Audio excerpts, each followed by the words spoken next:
నా కొడుకు జైల్లో పడ్డాడు, నా దుఃఖం చూడండి అని వస్తున్నది విజయమ్మ. జైల్లో పడ్డ కొడుకు కోసం ఓట్లడుకునే విజయమ్మల చరిత్ర కాదు మాది. లక్షల కోట్లు దిగమింగి జైల్లో కూర్చొని అధికారం కోసం పావులు కదుపుతున్న జగన్ కోసం ఏడుండి అని చెప్తున్నది విజయమ్మ.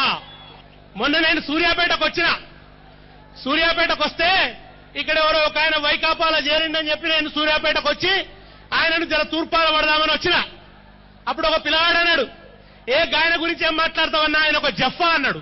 ఈ జఫ్ఫా అంటే ఏందో నాకు అర్థం కాలే. సినిమాలలో బ్రహ్మానందం తిడతాడు జఫ్ఫా అని. ఆ పిల్లగాడు చెప్పిండు నాకు, జఫ్ఫా అంటే జగన్ ఫాలోయర్, జగన్ పార్టీలో చేరినోడు. జఫ్ఫా అంటే జగన్ ఫాలోయర్. ఇది మొత్తం తెలంగాణ ప్రజలందరూ కూడా చెప్పాలి. ఏం చెప్తున్నా ఆమె షర్మిల తిరుక్కుంటా, జగనన్న జైలు నుంచి వస్తాడు, జగనన్న జైలు నుంచి వస్తాడు, మన ఆయన దోచుకున్న దానికంటే ఎక్కువ దోచుకుంటాడు, మీ నోట్లో మట్టి కొట్టి పోతాడు, మీ నోట్లో మట్టి కొట్టి పోతాడు, మీ బతుకుల తట్టేంత మన్ను వస్తాడు, జగనన్న వస్తాడు.